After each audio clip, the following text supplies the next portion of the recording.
Malaysia, amanah kita, pemimpin, bukan mudah. Cabaran besar menjaga perpaduan dan memastikan kesejahteraan rakyat. Tidak boleh leka. Hari ini kita berkumpul bukan untuk bermegah dengan kemerdekaan, tetapi untuk mengingatkan diri perjuangan belum selesai.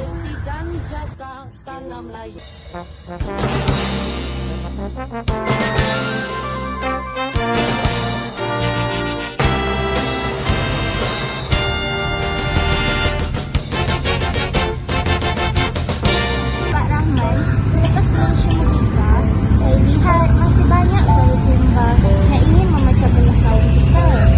Macam mana kita nak tekan perpaduan? Apakah ia hanya slogan sahaja? Sarah, ia tidak lahir dari slogan sahaja. Ia lahir dari dalam hati kita. Kita mesti ajar rakyat erti tolak ansur, saling percaya, menghormati budaya dan agama masing-masing. Jom, di sekolah kami belajar bersama, tapi masih ada orang lagi menjerit. Ini hak aku, itu hak kamu. Perpaduan tak datang sendiri. Ia memerlukan keadilan dan keikhlasan pada kita semua. Kami anak muda sanggup berganding bahu. Asalkan tiada sesiapa yang dipinggirkan. Itulah semangat Malaysia, saling mengenali dan saling percaya.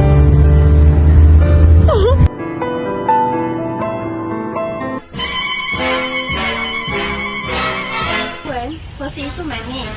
Ramai yang tewas kerana tamak. Bagaimana pemimpin mahu kekal jujur? Bukan sekadar ucapan.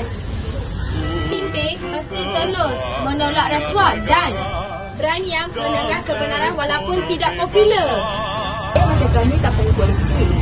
Kami cuma mahu pemimpin yang amanah. Kalau jalan elok, sekolah elok, hari kebaran pun elok. Sedang kami nak mencari rezeki. Benar, kejujuran pemimpin adalah kunci kepercayaan bagi rakyat. Jika pemimpin hilang integriti, negara akan runtuh. Tanpa sebarang tembakan pun.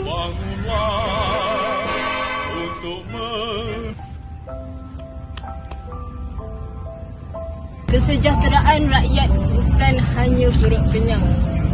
Ilmu dan pendidikan adalah jambatan kemajuan. Jika anak-anak tidak belajar, jurang miskin semakin melebar. Kesihatan dan peluang pekerja, ini desa, beasiswa, latihan kemahiran, semua ini pelabur depan negara. Anak muda mahu berusaha. Kami tidak mahu bantuan semata. Kami hanya perlukan bimbingan, sokongan dan peluang.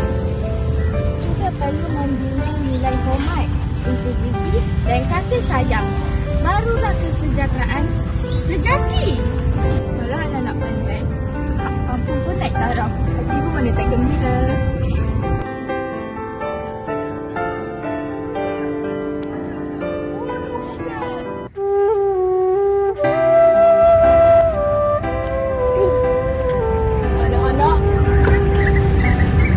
Saya pernah tidur di hutan, berlari di medan perang demi tanah ini.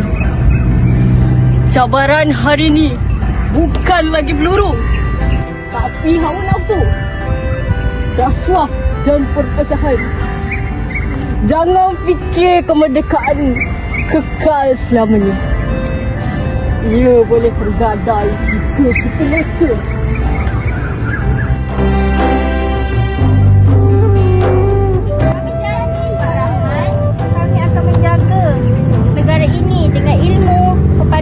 Dan keberanian.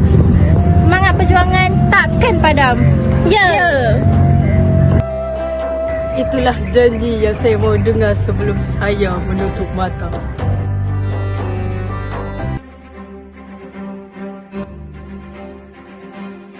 Selepas membantu Malaysia sebesar, tetapi dengan integriti, perpaduan dan usaha menjaga kesejahteraan rakyat, identiti kita sebagai bangsa Malaysia akan terus kukuh. Kita, generasi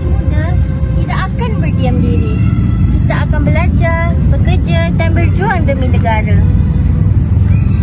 Saya percaya selagi kita menghormati budaya dan agama masing-masing, tiada lagi tembok yang dapat memisahkan kita. Ya, marilah kita jadikan kepelbagaian sebagai kekuatan. Bersama kita mampu menepis segala godaan, rasuah dan perpecahan. Sebagai ibu, saya mahu melihat anak-anak di dalam negara yang aman dan makmur. Jangan persia-siakan perjuangan dahulu. Selagi semangat ini ada di dada kalian, saya yakin kemerdekaan kita akan terus terpelihara. Marilah kita bersama mengangkat janji demi Malaysia yang bersatu, adil dan sejahtera. Malaysia milik kita. Malaysia milik kita. Malaysia milik kita. Dan bangsa milik kita. Bukan untuk bergembang-gembang. Tinggal bakal tunjuk olehmu, tinggal bakal tunjuk olehmu, bukti dan jasa tanah Melayu negeri kita. Jangan takut dan ngeri. Tak, kenapa you salam? Kita mesti ajar rakyat Bina Melaya, jangan berhenti agar Melaya kejam abadi. Menjaga perpaduan dan memastikan kesejahteraan rakyat. Bukan sekadar upacara. Korbankan Ini bukan diri, sekadar pendekkan dada, tetap Sorry. merdeka.